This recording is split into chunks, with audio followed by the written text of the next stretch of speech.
Italy, home of art, architecture, world-renowned food, and some of the best-known sports car brands on the planet. Here is where the old Roman Empire started, but also the Renaissance, which originated in the Tuscan region.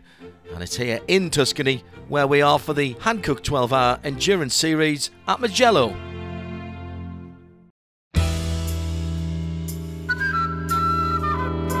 Mugello is the official test track for Ferrari, also holds MotoGP races and car races. However, until last year it didn't have an endurance race.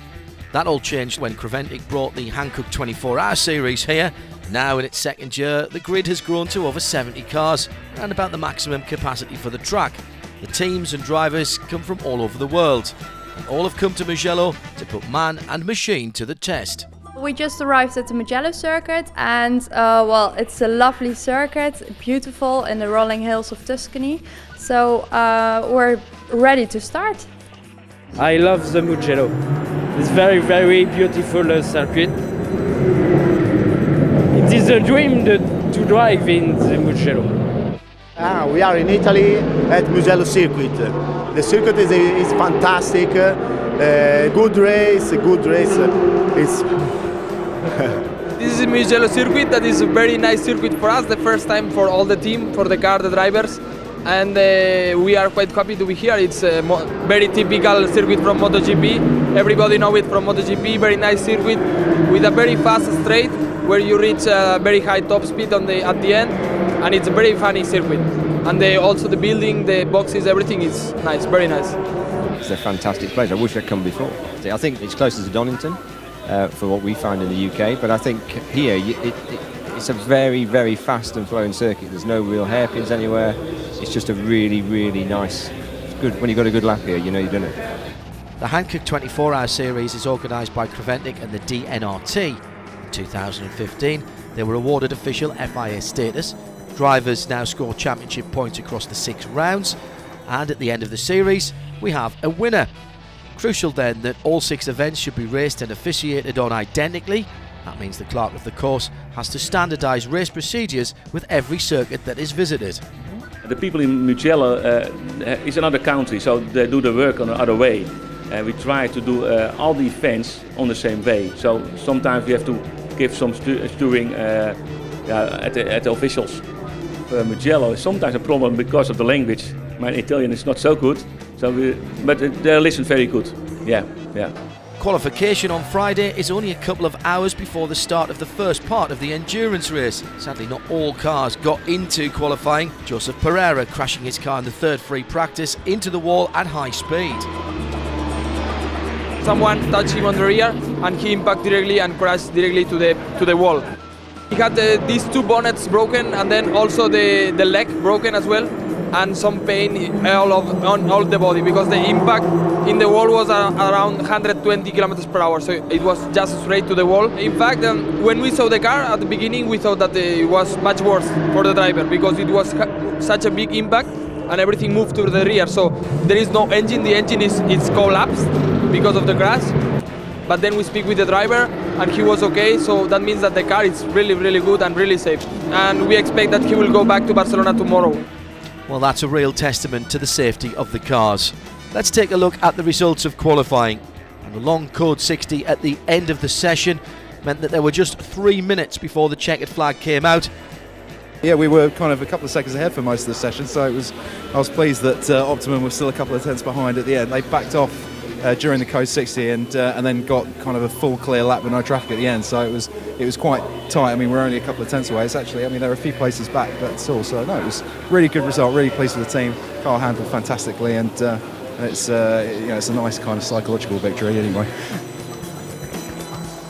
I came here knowing the circuit, which was definitely an advantage. I was personally gutted and my ego was dented quite hard when we lost pole on the last lap in qualifying there, but we're at the right end of the grid and there's 12 hours of racing, so we should be good from here. In the qualifying I thought, it's not so good to be in the code 60 and there's only 3 minutes to go, but luckily the track was clear and my lap was not a perfect lap.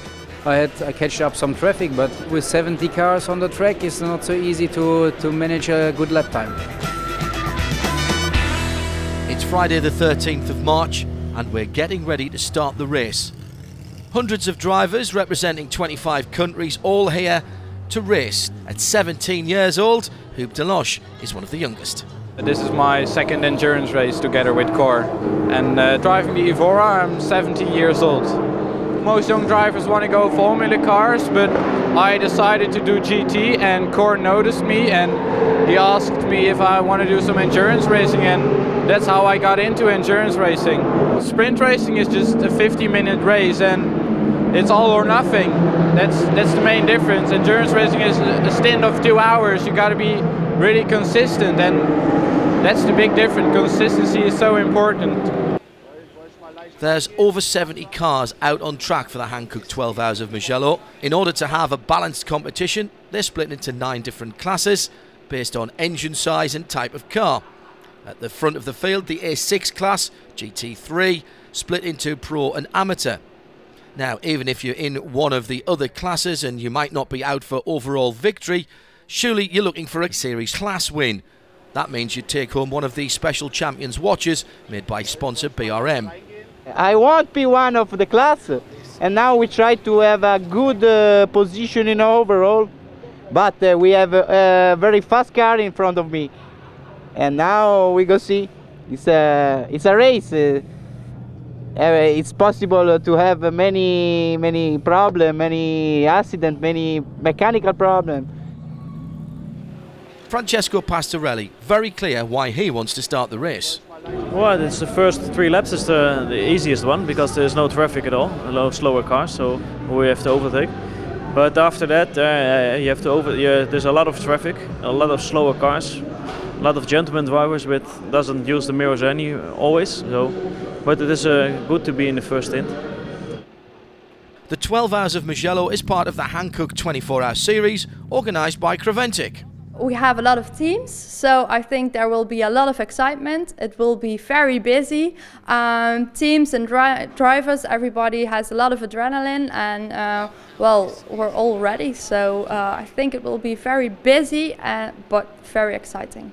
So the 12H Mugello is underway, starting with a couple of warm-up laps behind the safety car. On pole, the Ferrari number 66 from Black Pearl Racing by Rinaldi, a brand new car to the team. They picked it up just last Wednesday. The number 4 Scuderia Praha Ferrari is on the outside of the front row, and with their results in previous Hankook endurance races, they have to be considered a favourite. Ram Racing number 30 Mercedes is in 3rd position. Our clerk of the course, Paul Beck, can be seen next to the track. Yeah, at the start of the race it's also difficult to keep the field together, and if we get too great gaps, it's too long to start the race.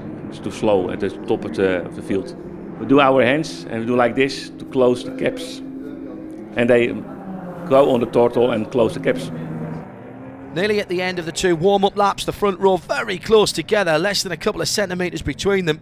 The Mugello circuit, officially the Autodromo Internazionale di Mugello, 5¼ kilometres or 3¼ miles around. You'd think that was enough space to get all of these cars on it, but here at the start you get a great feel for just how big this entry is. Pole sitter almost crossing the starting line, but the tail of the field hasn't even come out of the last corner. At the green, Pierre Caffa gets his foot down early, surprising the 2nd place Ferrari. He's ahead of them before he's even crossed the start line. The Porsche 997 number 7 from HB Racing Team Herbert from 4th position, Matteo Malicelli in the number 4 Ferrari, and the 30 Ram Racing Mercedes with Tom Onslow Cole on board, all disputing 2nd place. These strong fights for positions aren't limited to the front of the field. Every class is battling away. The start was quite okay. I was quite conservative because I want to avoid any kind of crash. So the pace at the beginning was very good, but avoiding any possible mistake. It paid because other people pushed more, but they went out or they hit the car. There's 16 entries in the Porsche class for 991 and 997 Cup cars, and that's the biggest class here at Mugello. The A5 touring car class is mainly a battleground for BMWs, including the Austrians Duller Motorsport. Now, they won the first two 24-hour races in Dubai and are making a comeback in this Creventic event after an absence of a few years. At the front of the field, the battle is in the A6 category with GT3 specification cars from BMW, Ferrari, Mercedes-Benz and Porsche. With 7 cars in this category, the Mercedes-Benz SLS-AMG GT3 is the most popular machine in the top class. I had a really good start, so after the first corner I was on second behind the Ferrari of Kaffa. And then we had a good pace, so Kaffa and me, we had a gap of 60 seconds in front of the third place, so it was a really good stint for me, and then the other stints were also good, so really happy for the first day. Here's the Hughes-sponsored 169 Ginetta. This is the Speedworks Motorsport car, and sadly it's the first to have to pit for repairs. We had a bit of a bad start, unfortunately. The solenoid went on the gearbox, which meant we couldn't get the gears, and that was on the first lap. So that lost us about 43 minutes, so that was a really bad start. Not the only Ginetta from the SP3 class that's in trouble. The 162 Austrian Niederscheider Motorsport team also in the pit lane. Press and public alike watching the battles in this first stint. I did a lot of endurance racing, so I like that. The first stint is the best because you have to fight very close with the other same class other cars, and I did a good stint and I like it. I take the start. We have some problem with one Mercedes that touched me, and now we are trying to come back to the lead. We were on the queue. I had 3 cars in front of me. We were slow. I suppose he can brake, but he didn't brake, so he touched me on the back and he put me on the grass, but that's racing. We had to go with 2 wheels on the grass because the driver didn't see you, but he let you some space, but in the end they don't see you, so then you have to go with 2 wheels on the grass, and that's very risky. Endurance races is not a sprint race, even when we know that Dubai or Nürburgring or Le Mans or whatever is a kind of sprint race at the new generation of types of race cars. I think it's not decided in the first corner. You have plenty of time to race, to get in your rhythm, and I think this should be the target, and even for my co-drivers, that they get in the rhythm and that they get this race experience with all the other cars, because we plan quite some other races in the future. Already the leaders have caught up with the back of the field. Now with extra overtaking, racing will get even harder. There were 4 slower cars in front of us, and I thought, okay, maybe the corner on the outline would be quicker than inline. So I overtook Kaffa outline, and it was really good for us. At the hour mark, Pierre Kaffa comes into the pit lane. The number 66 Ferrari hasn't been able to hold onto the lead during the first hour, and we can tell that with the LED lights from Spa 05 showing their overall position. So as we have a look at the intermediate results, there's quite a bit of a shake-up in the field. The Porsche number 7 Herbert Motorsport is leading the race. They started from 4th position, but from 2nd, the Scuderia Praha Ferrari has dropped all the way down to 22nd position overall. So the top 3 is made up with Tom Onslow-Cole in the 30 Ram racing car and Francesco Pastorelli in another Mercedes-Benz, that of V8 Racing. The first A2 class car, it's the Peugeot of Team K Raja. They're ahead of the Seat Leon TDI of Jordans.nl, and Lucas Orrock is in 3rd position in that class in the KPM Racing Volkswagen Golf. The rest of the top 3 in class, in A5, the 31 BMW of Duller Motorsport has already lapped one of its competitors twice within the first hour and is now only a second behind the fastest SP3 category car, that's the Ginetta of Optimum Motorsport. Endurance racing means being aware of everything around you. There's almost always someone trying to overtake you whilst you're trying to overtake someone else.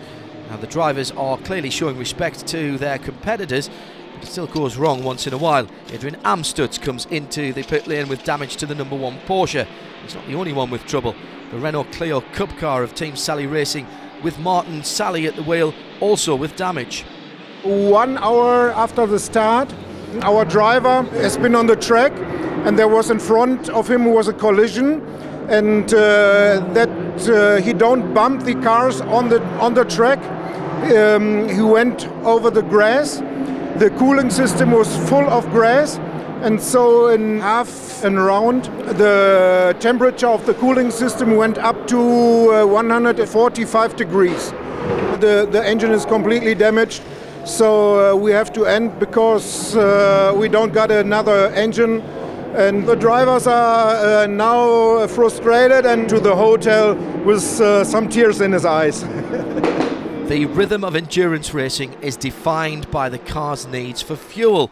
With 90 minutes of the race gone, everyone's heading for the petrol station. One of them, the 87 Porsche 991 Cup car, that belongs to GDL Racing. Basha Martini goes into the pits after fuel and turns the car over to Nigel Farmer. Working on the car is the team owner of GDL Racing, Gianluca De Lorenzi.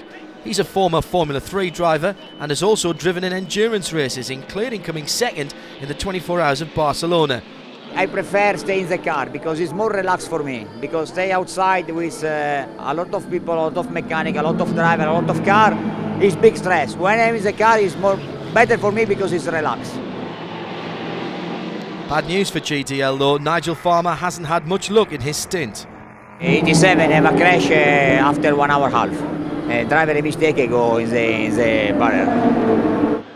The incident leaves dirt on the track which needs to be removed, as does the car that's now being towed back to pit lane.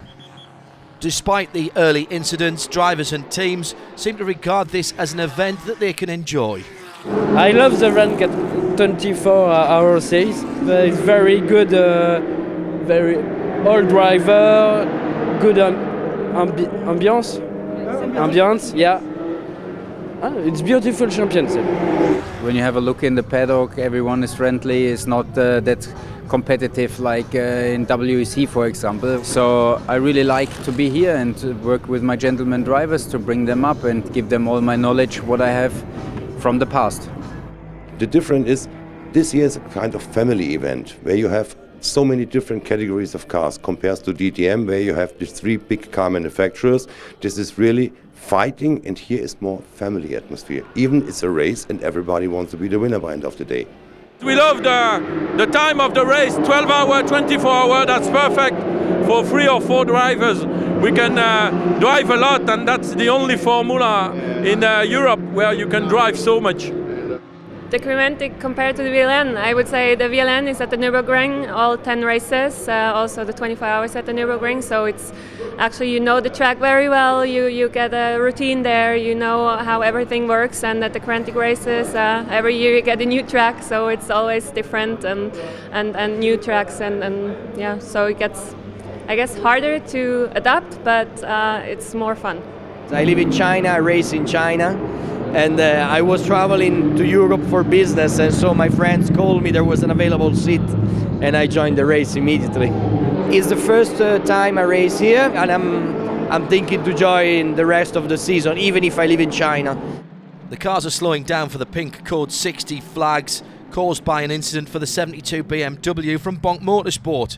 Now clearly it's safer when everyone is only driving at 60 kilometers or 37 miles an hour, but things can still go wrong. I just go out to the racetrack, and the tire were certainly cold, and at the restart I'm too optimistic, so when I brake, small problem, but the wall was a little bit far, so everything was okay. 3 hours in, it's the Ferrari of Black Pearl back in the lead, despite spending 6 minutes and 45 seconds in the pit lane. Most cars have already had 2 or 3 pit stops. Only the Mark Focus 91, down in 10th, has had a single stop and has therefore spent the least time of the whole 16 off the track. Extra pit stops making the difference in A3-2. A couple of hours ago, the number 100 had an 18-second lead, but in the last 2 hours, they've had 2 pit stops and 2 driver changes, whilst the competition has only had 1. In the Cup 1 class, Lisette Brahms in the Bonk Motorsport 73 has been in twice after an accident with a Clio. That lost her 4 laps. The class leader is Securital Sorg Rennsport, the 71 car, with Ulf Wickop at the wheel. Although this 12-hour race is split into 2 parts with 8 hours tomorrow, teams are still looking for a good finish today in this 4-hour section. The stint was good. We had a little bit of some problems with the brakes, but now the car is running, and we hope that to finish well. Went pretty good. We're now P2 in SP3 class, so we're hoping to take the win, but we'll see. Chantal Kroll is taking over the number 9 Mercedes SLS. Her dad looks a bit troubled. The problem was we had the seat patch of Christian Frankenhout in the car, so my head was stuck in the roll cage, so I couldn't get out of the car, so that was a problem. Well, we in our class are now on 2nd place, but after the tank stop could be that we are falling back on 3rd place, but tomorrow we will be again in front. It may look like someone is lagging behind today, but tomorrow their strategy could leapfrog them to be first in class. But clearly some drivers just want to take positions right now. I received a message in the radio that the car in front of me is the leader of our category, and I see that I can double him. So when we double. But to make a clean overtake, you need a good car and a skilled driver. I have a look, 1 or 2 rounds behind the other car, and have a look who is he bad, and then I overtake him and on the brake, and then I have a round in front. Tactics are just as important as speed. At 3 hours, Ram Racing was a lap behind the leaders, but Paul White's now back on the lead lap. We've been making the most of trying to elongate the fuel and double stint tyres so that we reduce the number of driver changes, less time in the pits. Being able to double stint their Hankook tyres and still drive to the lead of the field clearly shows the quality of the tyres, but you still need to keep your eyes open. It was bad luck. We had an accident by overtaking a slower car. He hit us or we hit him, and the rear left suspension was completely damaged. Bad luck for Tony Hughes too. At the start of the race, his Ginetta needed a new solenoid, and at the end of the first day, his car is in trouble again. I was getting rumble in all the gears, and basically the rear diff completely exploded, and I think it's run into the gearbox as well, so we've got a bit of a problem with the gearbox because that seems to have lost its oil as well. So yeah, I think we're having a pretty bad day so far. And the big debate is when to stop for fuel. At the end of today, or wait till tomorrow. We start for the last 25 minutes and we put fuel for tomorrow, and we try to do our best for have a good position for tomorrow. The Black Pearl Ferrari seems to have lost its lead. One of my gentleman co-drivers had a small spin. There was to avoid the crash. He decided to spin the car, which was the right decision for all of us. So at the checkered flag for the first day, it's not Black Pearl who has the lead, but the number 30 Mercedes of Ram Racing. But why is the Hankook 12 Hours of Mugello split into 2 parts? The cars can't drive 12 hours here at Mugello circuit due to noise regulations, so we have to stop earlier, and that's why we have split the race in 2. The cars, they went in Park Vermeer on the straight. This is because the race is not finished yet, so we have still another 8 hours to go, and for that the hours need to maintain in the same condition as they are now. So at the end of the first day and 4 hours of the motor race is completed, the 7 Porsche of Herbeth Motorsport has come up from 4th and a lap behind to just 16 seconds away from the lead. Top 5 all A6 Pro cars, not too much between them. At 6 it's the first Porsche from the 997 class, and they're less than a lap away from the Scuderia Praha Ferrari. Top 5 or maybe even better could be on the cards. The top 4 in the 997 class are all pretty close. The Big Mover, Classic and Motors in position 5. Just an hour ago they were in 9th in class. We have lost one of the Porsches, the 87 GTL racing car, unrepairable after the accident we saw earlier. Here's the top three in all the classes. The cars are going into Parc Fermé on the main straight as we prepare for tomorrow's part 2 of the Hankook 12H of Mugello. The car is now standing on the main straight, whereas the race stopped for the overnight, and there's like a Parc Fermé function, so nobody is allowed to come with the car, and that's for everybody the same. There is a way around the rules in the fact that if you're working on the car, during the Parc Fermé time, you get a 10 lap penalty, which in our case is it's a sort of over 20-minute penalty. And I think they're thinking, well, if this takes us over 20 minutes to fix, the diff and maybe put a new gearbox in as well, then that's going to take us over 20 minutes. So we might as well have the 20-minute penalty instead of a 1.5-hour penalty. So. A few teams did opt for the 10-lap penalty and took their car out of Parc Fermé. Now that clearly ruins the chance to win their class, but it does allow them to race tomorrow and still gather championship points. We just had the first 4 hours of the race and everybody is looking forward to the other 8 hours. It's the second day of the Hankook 12H of Mugello presented by Creventic, an official FIA Endurance Series race. An event like this, of course, could never exist without sponsors. Our tyre supplier and title sponsor is Hankook. They are here at the paddock and they have supplied all tyres to the teams. I like the tyres, they are very good. Very good for our car. It's very safe on the front axle. Normally we drive on this car Michelin tires, and with Michelin tires we are not so safe on the front axle. So these tires are in the front axle are better. I like the Hankook tires. They are really consistent. So hope we can do good stints today without any puncture. Our second biggest sponsor is BRM. They are a watch manufacturer. They sponsor all watches for the series winners. We are very proud to be a partner of the 24-hour series. It's a very nice race, a lot of cars, and as we are a partner of the 24-hour series, we develop also a special watch with a 24 hours movement.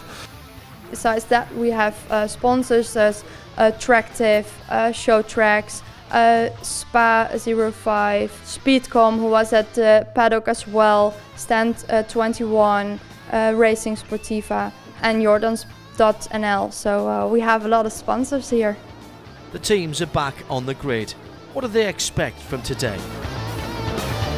This is sport, so nobody can tell in front of the race or before the race how it will be in the finish line. So everybody needs a little bit of luck, and I think that maybe we can do it, but it's hard. We've got the Audis behind us that are very close, so we have to keep an eye on everything. So no, this competition's pretty close. So yeah, it's pretty good. My co-drivers, it's the first race ever, and so far I'm really proud of them, and the goal is to make no mistakes. I expect the race to be very busy as it was yesterday. We have a lot of teams still in the race. Only 2 teams has dropped out, and I'm looking forward for another 8 hours.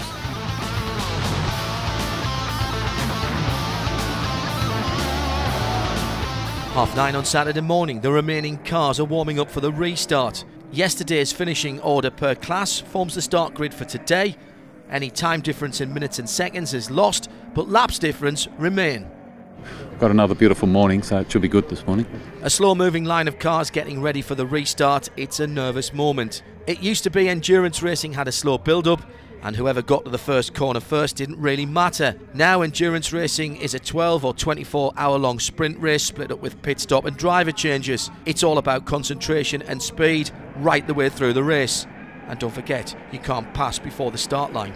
Basically, we should be able to control the speed before the line. The other cars passed us before the line, which isn't allowed, but they weren't penalised. So The problem is I overtook the Mercedes in front of the start and finish line, and so we get a penalty of 10 seconds. But I think it doesn't matter at the moment. As the field goes by, the cars that were taken out of Parc Fermé and serviced overnight are allowed to join the race at the back of the pack.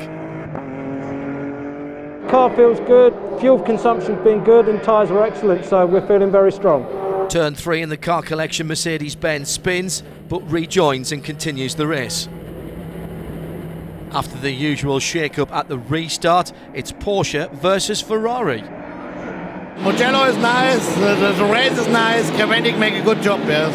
At the front, all of the A6 Pro Class cars are close together, either defending a position or trying to gain one. This is happening right throughout the field. PCR Sport Team, Seat Leon Cup number 100, right in the action. We are trying to fight for the second position of our class.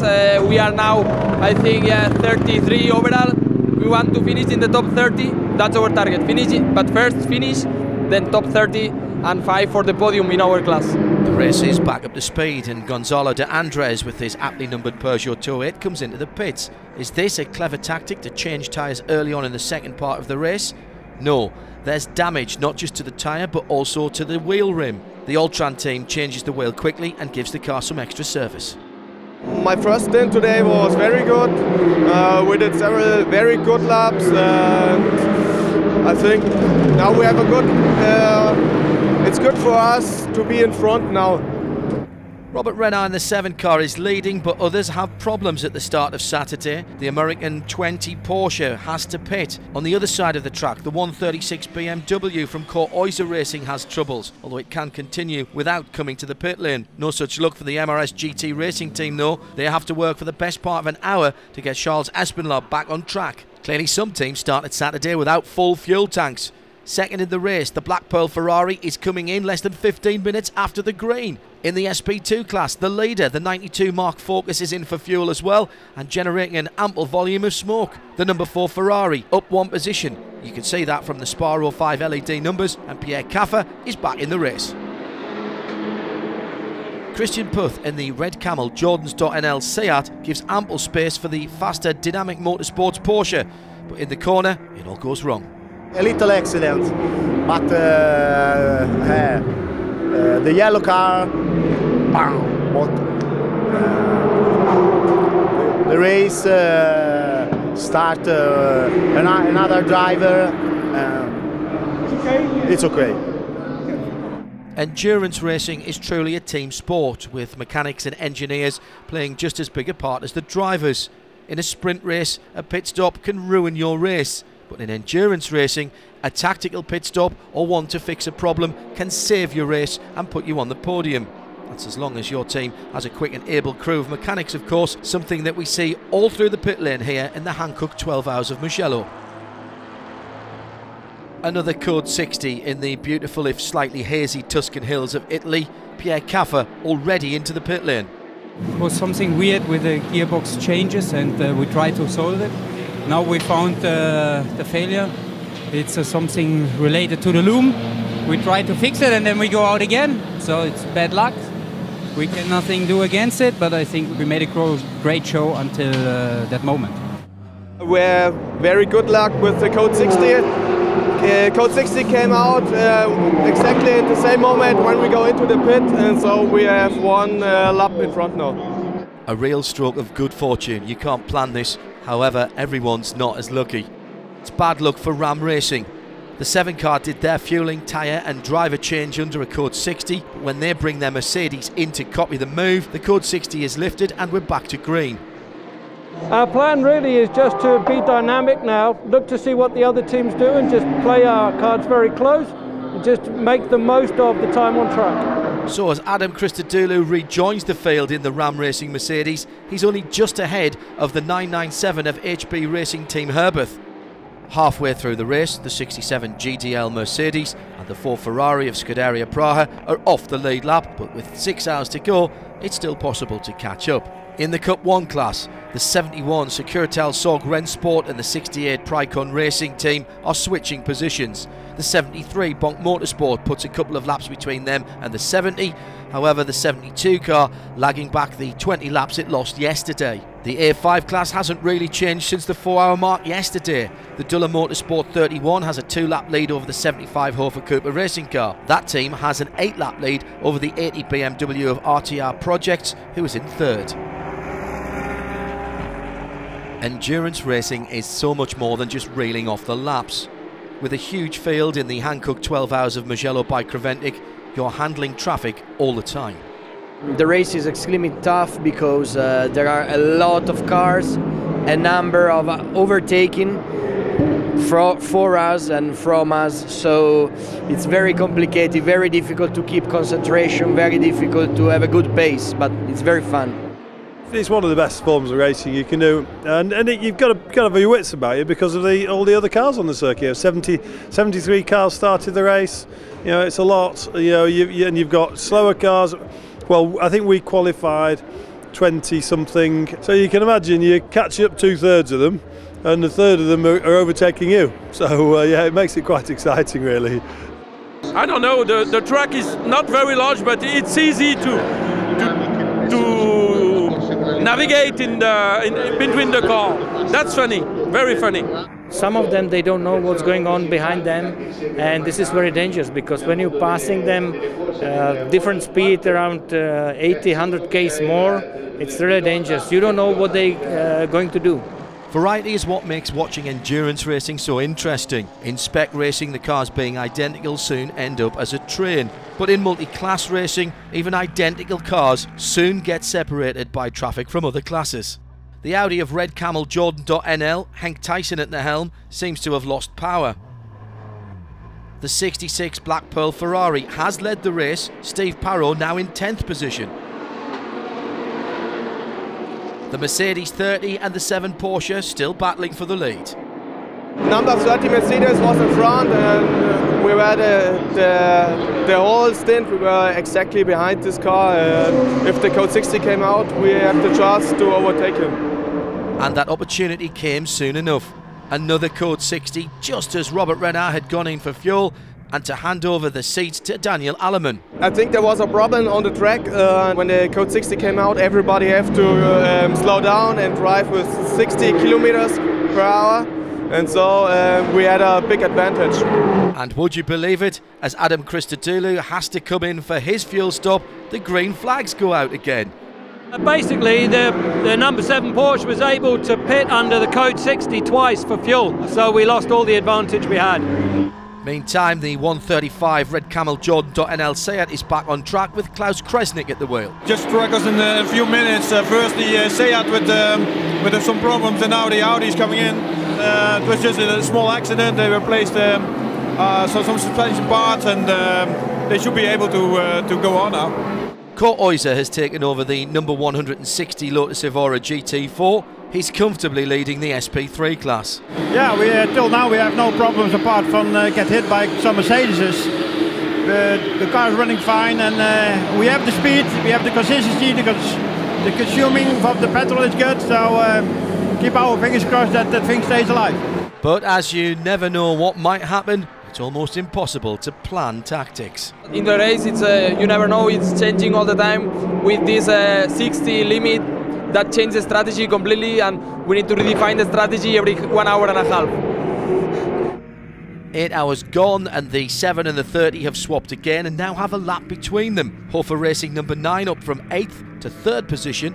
In 4th, Lorient Racing with a 997 Cup car. In SP3, Kurt Euser Racing has gone from just 24 seconds in the lead 2 hours ago to 3 laps now. Not good news for Vantage Racing. 2 hours ago they were fighting for 3rd in class, but they've been into the pits too many times. Most of SP3 have had 3 pit stops, but the Aston Martin Vantage has already had 5.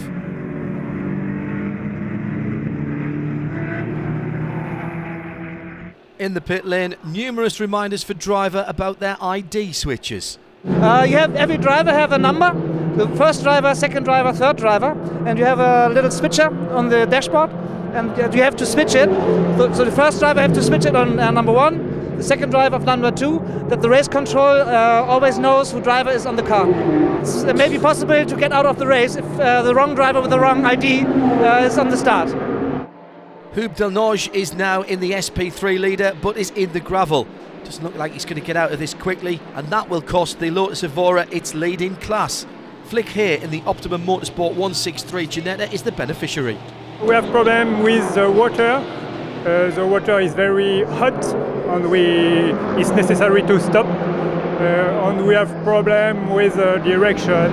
That's very big problem, but it's impossible to have the good race. As we approach the end of the Hankook 12 Hours of Mugello, the thoughts of those who are entered in all 6 events of the Hankook 24 Hours series by Creventic are on championship points. Can they improve their position? Fuel stops could be crucial at this time in the race.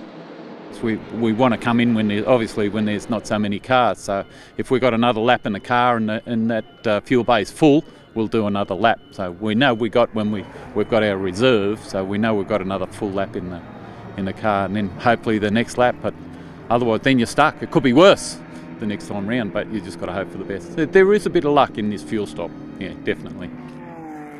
I was also in Dubai, now in Mugello, 2 really different races but with the same spirit. I really enjoyed this race because there were a lot of fight, maybe a little bit more than in Dubai. So for the person who are looking the race, it was very interesting. I take my time and go in front of the pit wall to see what's going on there.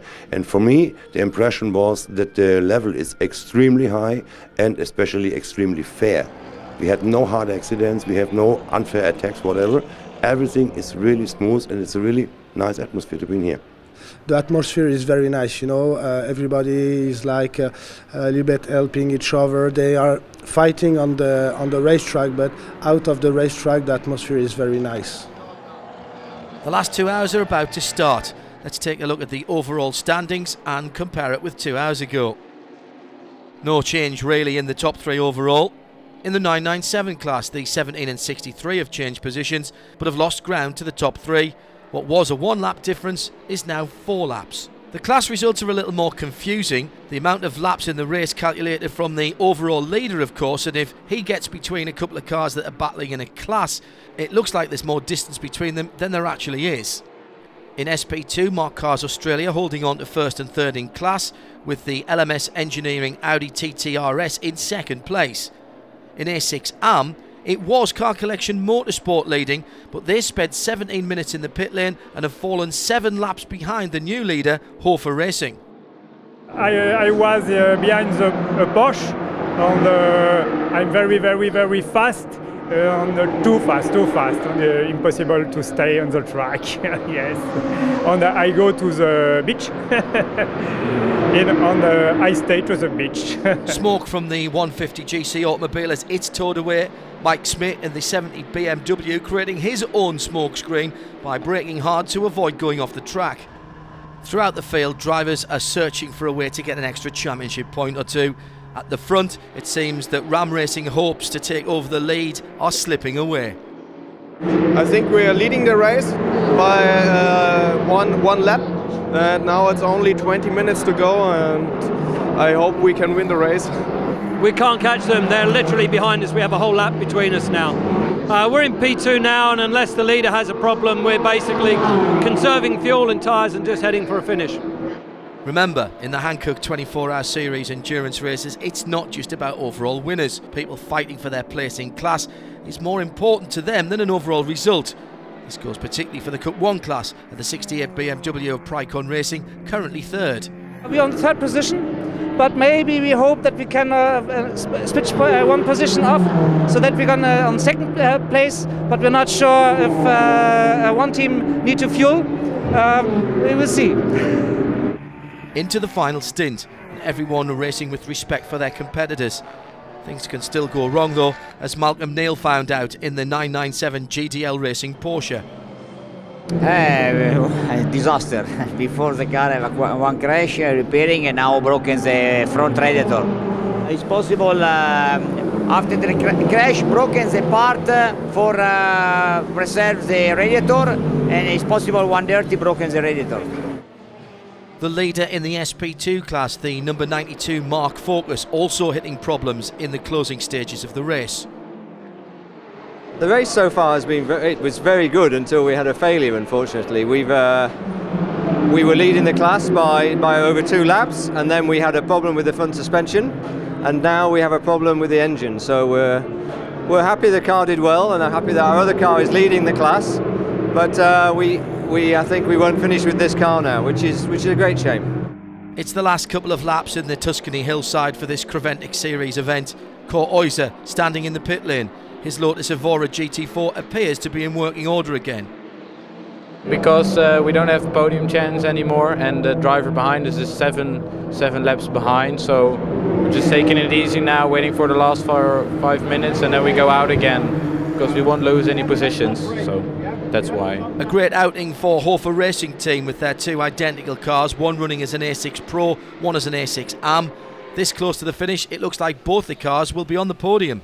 Our opponents got some trouble with their car, and that was our lucky chance to pass them, and then we finished first. HB Racing Team Herbert with their Porsche 997 GT3R slowing down just a bit to drive past the team on their pit wall. After 12 hours, 342 laps, car number 7 from the A6 Pro class is passing the finishing line and claiming the victory at Mugello. During the race, what stands out was the atmosphere. All the people were helping each other, everybody was happy, and if there were problems, they were happy to help each other. And well, I heard a lot of great words about the race. The pit lane in front of the podium is filled with fans and team members cheering on the prize winners. Manfred Sandbichter, Motorsport Director of Hankook Europe, and Charles Meistelman of BRM Chronographs are presenting the awards to the overall and the class winners. So let's confirm the results in the Hankook 12 Hours of Mugello for 2015. The Mark Focus was the highest ranking SP2, 14th position overall. Bas Coten Racing just 1 lap ahead in 13th position in the A3T class. The A6 AM Hofer car number 10, 8th overall. And the highest ranking non-A6 Pro car is the 997 class number 17 of Ruffier Racing, who was 6th overall in a Porsche 991 Cup. The overall winners, Hofer Racing, Ram Racing and Herbert Motorsport, 3rd, 2nd and 1st respectively. In the classes, the A6 Pro mirrored the overall result, with HB Racing Team Herbert's Porsche taking the victory on 342 laps. Just under 2 minutes ahead of the Mercedes-Benz of Ram Racing in 2nd, and another Mercedes-Benz for Hofer Racing, the number 9 car, in 3rd position. In A6 AM, Hofer Racing on the podium again, but this time on the top step with their Mercedes-Benz, and they were backed up by 2 more Mercedes-Benz SLS AMG GT3s, both from the Car Collection Motorsport stable. In the 997 Cup class for Porsche 991 and 997 Cup cars, Ruffier Racing on 329 laps beat the 2nd place Porsche of Lorient Racing by a full lap, and it was 5 laps further back for 3rd position, the 56 Classica Motors by RMS.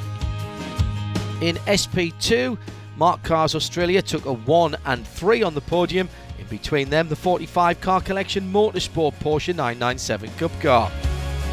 In SP3, mainly for GT4 cars, it was Ginetta 1 and 2, the G55 of Optimum Motorsport winning it by 3 laps from Nova Race in 2nd place, and Aston Martin in 3rd for Speedworks, making it an all-British podium as far as the manufacturers were concerned. A5 was for petrol touring cars up to 3.5 litres. Welcome back to Creventic Endurance Racing for the very talented Duller Motorsport outfit. 282 laps was enough to win for their number 31 BMW M3 E46, ahead of Hofer Cooper Racing by a full lap in their E46 M3 Coupe, with an E46 GTR making it an all BMW podium with RTA Projects in 3rd position. A3T for petrol touring cars, turbo engines up to 2 litre. Seat Leons took all 3 positions, the Leon Cup racer of NKPP Racing winning it, ahead of the Super Copa version of Memak Ogilvy Dual Racing in 2nd, and another Seat Leon Cup racer, the latest version of those cars, for PCR Sport in 3rd position. The Cup 1 class for BMW M235i Racing Cup cars was a win for Bonk Motorsport and the 73 car. Just a lap ahead of Securital Sorg Rennsport 2, the 71 car. They had had a race-long battle and the position swapping throughout the 12 hours. Pricon Racing in third position, the 68 car, just 3 laps away from second place. Class A2 is for petrol touring cars normally aspirated 1600 to 2 litres and turbos up to 1650. Congratulations to the Peugeot RCZ of Team K Raja, Jakob Christensen on the driving roster there. 302 laps, that was 4 laps ahead of KPM Racing, their second team, with the Volkswagen Golf in second place, and Team Sally Racing brought the Renault Clio home in third position.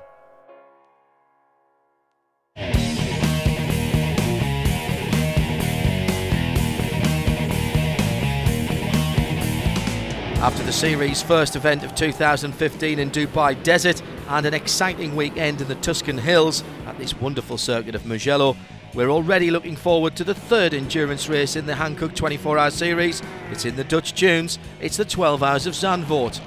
Be trackside the 29th and 30th of May 2015 or watch it here on Motors TV. I'm John Hindhoff. Join me again soon for more endurance racing.